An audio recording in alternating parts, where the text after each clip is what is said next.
Good morning, baseball fans. Welcome back to the channel. We're going to be going over the May 27th Thursday baseball games. We got 16 of them, so we're going to jump right into it. But before we do, go down there, like, subscribe, join the content, join the community. We're looking for some fans out there from all the teams so we can discuss these games all around the league all the time. Hopefully, you guys have something to add and want to get the discussions going. Like I said, 16 games. We have a bunch of double headers, which aren't, as you know, aren't my favorites, but we got to talk about them, including this one. The Mets won, the Rockies 0. These guys played a double header, and the Mets took both. This one was Stroman going pretty much the distance, and Diaz coming in and closing the door for the save at the end for his 9th of the season. Stroman goes 6, 0 earned runs, 3 Ks, nothing too crazy. On the other side, Marquise pitches the whole game for 1 earned run and the loss. Again, I say it at the top of this episode, I don't like the doubleheaders. Definitely when it comes to the reviews, it's not as fun. This one was basically just Pereza with a home run in the 3rd, and that was it. The Mets had 3 hits in this one. The Rockies had 3 hits, and not too much going on with that one. Going on to this second one, the Mets won as well. This one was 4-2, and they got out to a 1-0 lead in this first.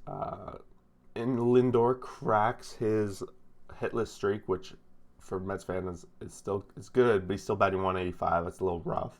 Home runs, we have none in this game. So over 2 games, we had 1 home run.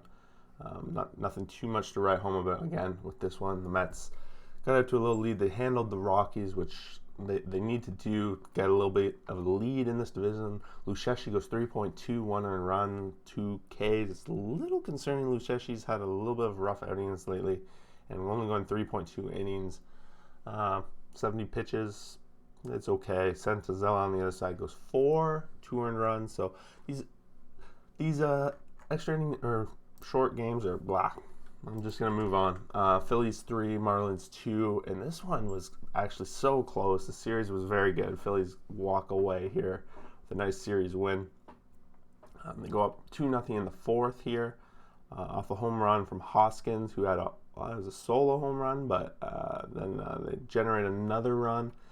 In the bottom of the 5th, this is where the game took an interesting turn. Howard gets pulled after loading the bases with 0 outs, and Suarez comes in there and closes the door. The Marlins only get 1 run in that inning, that inning is probably the pivotal one of the game. Pablo Lopez goes 7, 2 earned runs, 5 Ks, and then no decision because the Marlins tied up in the bottom of the 8th. Had they had a little bit better of a 5th inning, they would have taken the lead and probably would have walked away with it. We see that the Phillies bullpen kind of blows that situation, but luckily for them in the 9th inning, they do generate 1 extra run and are able to win this game. Like I said, Howard goes 1 earned run over 4, but it could have been a lot worse for him. This is the game everyone's talking about, and it's not for the game. The Cubs were 5, Pirates 3. It was because of a play, so if you haven't seen it, go find it. Baez getting caught in the hot box between home and first base that results in a run being scored. Can't make this stuff up. There's 2 outs as well, so that makes it even more interesting. But yeah, if you haven't seen that, make sure you go check that out. Bryant hits his 11th home run of the season in this one, and Wisdom hits his 1st. Reynolds for the Pirates hits his 5th, Polanco his 5th, and Perez his 3rd. So Hendricks had a little bit of an issue with the home run ball today. 7 innings pitched, 3 earned runs, and all of them were home runs. But he gets the win, so he's up to 5-4 on the season. His ERA is slowly coming down, and the Cubs bullpen again comes in and gets the close with no earned runs this time. And Temperi picks up his 1st save of the season. They're giving Kimbrel the day off. Makes sense. He's been pretty active as of late. On the other side, Tyler Anderson goes 5, 2 earned runs. And like I said, the Pirates just showed the Pirates with that play specifically, so make sure you go check that out. Indians 5, Tigers 2, and the Indians have now won a couple off the Tigers over the past 2 days. Bieber has a pretty good performance. Eddie Rosario hits his 4th home run of the season, and then Jonathan Scope also hits his 4th home run of the season. The Indians got out to a quick lead, 1-0 in this one off Matt Boyd, and then they added 3 more in the 6th, and the Pirates, it might as well be the Pirates, but the Tigers only get 1 run in the 7th, 1 in the 9th, at the bottom of the 9th, 3 hit performance, and who can you blame them? They're up against Shane Bieber, 7 innings pitched, 1 earned runs, he had 12 Ks, so Shane Bieber's back to getting some strikeouts here. And with Cleveland, they need Bieber to get wins when he's on the mound. Otherwise, there's going to be some struggle, right? Matt Boyd goes 4 earned runs for his 6th loss of the season, 3.43 ERA is up to. And Derek Holland is in the 9th inning, gets the only other earned run, but most of it goes to Boyd. Brewers 6, Padres 5, and this game was back and forth and went to extra innings. This was a very good series, and the Brewers actually ended up winning this series, taking more games than they lost against the Padres, I believe. Now that I'm sitting here, I'm wondering if it went 2-2, but I sometimes wonder these weekend games. I forget which series go 4 and which go 3, but I don't do it, so if you watch it, let me know. Milwaukee got out to a 2-0 lead in the 5th here, and then the Padres bounced back, took the lead in the top of the 6th, 3-2, and then vice versa. The Brewers come back in the bottom of the 7th, take the lead again with a 3-run inning, and then on the other side of it, the top of the 8th, the Padres tied up with 2 runs, so it was just straight up back and forth, back and forth. Hosmer hits his 5th home run of the season, and for the Brewers, we have Adams hitting his 6th of the season. The offense was somewhat alive for the Brewers in this series. Weathers goes 4, 0 earned runs. And usually these Weathers games where they bring in the bullpen usually are not as high scoring against them. But they got to them in this game, mostly to Stammen. It looks like a 3-run inning. I guess it was that 3-run shot by Dames. Hauser for the Brewers gets no decision, and he has a 0 earned run game. So I know I shit on a Hauser quite often, but he managed to get it done for them here. I'm going to skip over that next game because of the way it's set up, but we go to the Rays 7, Royals 2. So the Rays have gone 13-1 in their last 14, so they're just straight up crushing it. Their offense came out to play today. Fun to watch. Austin Meadows joins the 10 home run club with a nice home run off Brady Singer. 2-run shot, and the Rays got it to a 3-0 lead and a 6-0 lead by the end of the 3rd, and they don't really have to look back because KC, the only offense they could get going was a home run by O'Hearn, who a 2-run shot off of Waka. McClanahan goes 5, 0 earned runs, 6K, so this guy's been pretty great for the Rays so far. 2-0 on the season. Waka comes in for a nice long relief close and gets it done and gives up a couple runs off that home run, but that's it. Brady Singer goes 2.2, 6 earned runs, 3 Ks, and Brady Singer's now 2-4 on the season. And Junis comes in after that, and he doesn't do so well either. So I kind of keep these guys on a similar path, but now they're pitching in the same game, so it's pretty interesting there. So we got 3 starters overall in this game because you got Irvin Santana at the end coming in for the close. He's not a starter now, but back in the day he definitely was. But like I said, Rays take this one.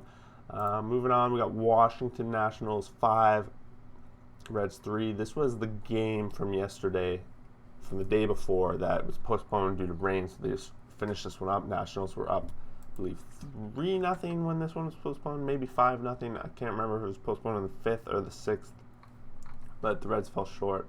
I'm not going to go too much into this one, but Ross, 0 earned runs, 4 Ks. Hoffman, 2 earned runs, 1.1 innings, so it's just pretty much a bullpen game for the Cincinnati Reds and a lot of bullpen for the Washington Nationals. They also played another game. Where'd it go? They played another game yesterday where the Reds win 3-0, so they end up splitting both games overall. Edward Suarez hits his 11th home run of the season right to lead the game off against Strasburg, and then they just generate a couple more runs in the 5th inning, and that's pretty much it. On the other side, 2 hits overall for the Washington Nationals. Strasburg goes 5, 3 earned runs, 5 Ks. He's 1-2 on the season, a little bit of a rough. Then we have Sonny Gray, who goes 6, 0 earned runs, 5 Ks. And I guess because they had to finish that other game, this was a 7-inning game as well. So just add that to the doubleheader column. And yeah, it comes down to starters so much. That's why I don't like it that much. But going on to another doubleheader, we got Blue Jays 2, Yankees 0, and this one was all about Manoah. and a couple home runs from the Jays, 13th for Semien and 10th for Bichette. So we have a couple guys in the 10 home run come there. But like I said, Manoah, the rookie for the Blue Jays, comes up, given his first start in his MLB career, strictly after only starting 3 times in AAA. 16 innings pitched, 0 earned runs, 7 Ks. The guy had a great first start, and he looked good. I watched this one a lot. You know me, being a Blue Jays fan. Herman on the other side, 5.2, 2 earned runs, 5 Ks, 1.1.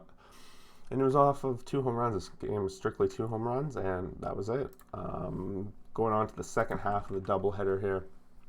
The Yankees take it 5, Blue Jays 3. So the Blue Jays end up taking this series 2-1, which is a little bit nice bounce back. And so far, they've had the Yankees number all season long. Again, Bo Bichette goes yard 11th of the season, and that's pretty much all the Jays did for offense. And then the Yankees were able to come back in the bottom of the third here with Aaron Judge hitting his 13th of the season, and Gary Sanchez in the fourth hitting his 6th of the season off of Robbie Ray, who had a little bit of home run troubles today, as we tend to say sometimes. He went 4.2, 4 earned runs, 2 of them home runs, but 3 of the earned runs were off of the home runs. Montgomery on the other side goes 4.2, 3 earned runs, and gives up 1 home run himself. The bullpen comes in and closes the door, and the Jays didn't have enough time to try and make this up because it's a 7-inning game. Moving along to the real games that are a lot more fun. We got the White Sox 5, Orioles 1, and I believe the Orioles are now on like 11-game losing streak or something like that. For once, they didn't have a lead that they blew, but they did have a tie game halfway through where there was 1-1 before the White Sox really blew it open for them. Jonas Mercedes hits his 7th home run of the season, and it was, believe it or not, on a 3-0 count where, you know, that controversy was all around. It wouldn't be in this case, but I just thought it was funny. It's one of the highest velocity home runs of the season so far. Galvis, 7th home run of the season for him. He was tying up with a solo shot. Dylan Cease goes 6, 1 earned run, 10 Ks. So Dylan Cease had a nice run.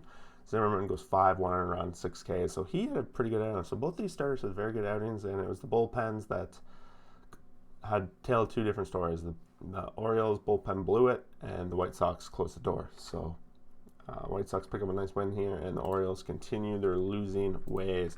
Athletics 5, Angels 0. This game was supposed to have Shohei Ohtani as the pitcher, but there's a long story short. They got stuck in traffic. He was late for his start, and they had to scratch him from the start. He still batted, but starting, not so much. The Oakland A's had 10 hits in this one compared to 2 to the A's, or to the Angels, and that was the difference. There's no home runs, so that's why I wanted to point that out. Bassett has a complete game shutout. If you go see it, he has the Golden Trident that his team awarded him for the complete game. 9 innings pitched, 0 earned runs, 9 Ks, so nice little outing for him. Maybe I'll put that photo in the little tag there at the, that's a good idea. Sandoval goes 5 in replace of Ohtani, 0 earned runs, so a starter that doesn't get up runs, but then as soon as they turn to the bullpen, game falls apart. 5 earned runs by the bullpen, and they have no offensive support, so A's win that one. Cardinals 5, D-backs 4, and I thought the D-backs were going to get away with one here. They tied it up 4-4, and then this brought it to extras, but not enough after being down 4-0. The Cardinals end up having a Molina night of awesomeness. He had a walk-off hit for the team. O'Neill hits his 9th home run of the season. No home runs for the D-backs. We have Martinez going 6, 3 earned runs, 6 Ks, and no decision. And Duplantier goes 4.2, 4 earned runs, 5 Ks. This guy's new to me. Might feel like I said that last time, but John Duplantier, 26-year-old. Nice little glasses he's got going on. I love it. Looks like it's his first career start. Oh no, he had a couple starts before. 16 games even, but maybe his first one of the season. But yeah, Cardinals have a nice comeback win here. They do it. They need it to keep pace with the Cubs, who are right on their tails and keep on winning themselves. But the Cardinals are taking care of the teams below them right now, which is good for them. That's for sure. Dodgers 4, Giants 3, and this game was back and forth. And poor San Francisco, they just can't find the Dodgers number. The Dodgers have their number for sure. They've won the past 4 or 5 against them in a row over the past 2 weeks. So yeah, it's pretty unfortunate. But for the Dodgers, they're on that heater. Max Muncy ends up hitting that home run that makes the difference, his 11th of the season in the 6th inning. Turner also hits a home run, his 9th, and Peters his 1st of the season. For the Giants, we have Longoria hitting his 7th and Solano hitting his 1st. Believe it or not, this is a bunch of this was a bunch of home runs. For 7 runs, we had a bunch of home runs. Dodgers put together bullpenish kind of game with David Price leading things off 2.20 earned runs, 5 Ks. They keep him short. I guess with David Price, he only goes 35 pitches, and that's kind of what they did, but he gets everything they need from him. So that's pretty awesome. And then Jansen comes in for his 12th save of the season. On the other side, Alex Wood goes 6 4 earned runs, 8 Ks, and 3 home runs. So that's really the big difference in this game. 3 earned runs resulting in 4 earned runs, and Alex Wood gets his 2nd loss of the season. But overall, was a very good game, and the Giants continue to show that they at least are competing in this division at a steady pace. Mariners 5, Rangers 0, and not much to say here. But Tom Murphy hit his 5th home run of the season, Nottingham his 3rd of the season. Flexen goes 7, 0 earned runs, 6 Ks. I've really enjoyed what I've seen from Chris Flexen this year. He's had a fairly good season, 4.34 ERA. He's had a couple bad outings, but on the other side, he also has very good outings, and this is one of those. Allard goes 4, 2 earned runs, 4 Ks. The Mariners now have won back-to-back against the Mariners in this situation, or the Mariners have won back-to-back against the Rangers, and they're keeping them to 6 hits in this one, so they just weren't able to cash in on some of their opportunities. And the Mariners, Flexing tosses a gem, gets the boost from home runs. We had those couple home runs there from Tom Murphy and Nottingham that made the difference. Kelenic still batting at the top of the order. He's now down to 145. So there's still some concern there for the Mariners. But yeah, that's 16 games. I know I went really quick there. 6 of them were doubleheaders, and honestly, doubleheaders grind my gears a little bit. But we had some interesting news around there. We had Ohtani getting caught in traffic. We had Baez getting caught in the bases. Make sure you go check that highlight out because that was just insanity. But let's look at some of these return to dates for injuries that they have. They have the Bryce Harper expected to come back maybe early June from his wrist injury. Stanton May 28th, so they actually have a specific date for him. It's hard to believe that Stanton, it's normal to believe, but he's injured all the time, but that the Yankees have been doing so well. Still with all these injuries, Bellinger is expected to be back May 29th, so that's pretty great. For coming back quickly from a fracture is pretty interesting. Pete Alonso for the Mets. The Mets could really use a boost for offense, possibly on May 29th. We got Byron Buxton possibly the week of 31st, so next week would be pretty nice for the Twins. The Twins are on a little bit of a heater, so they could really use him back. JT Realmuto possibly next week as well, so that's a big boost for the Phillies. That's they're right there in a playoff race like no other. Brian Hayes for the Pirates. Looks like early June, so he's going to a rehab assignment.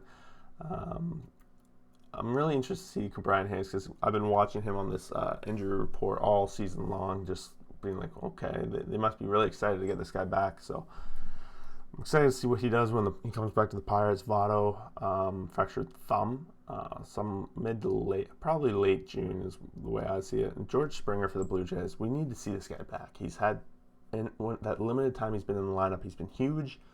Early to mid-June, they say, but honestly, they have no idea when he's going to be back. It sounds like he's taking fielding practice, but running the bases, he's still having trouble. Corey Seager, possibly mid to late June, he's probably in the same kind of boat as Springer. Conforto, again, for the Mets, late June. They can really use him. Zach Gallen for the D-backs, late June. I kind of want to see him back. I love Zach Gallen, watching him pitch. Luke Voigt for the Yankees, another big part of their lineup, possibly in June. Chris Sale, late June, early July. The Red Sox, that would be such a big boost having Chris Sale come back. Coming back from that Tommy John, who knows? He'd probably be their ace, right?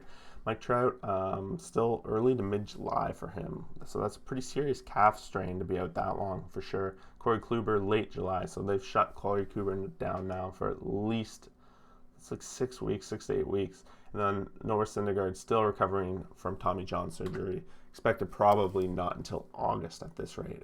He had a little bit of a setback, it looks like, when he did his rehab start. Yeah. So if we made it this far, boys and girls, go down there, like, subscribe, welcome to the community. Let me know what you guys think. Let me know what you guys saw yesterday in the baseball games. Who did you like to watch? What should have I brought up that I might not have? And we will see you guys for the next video.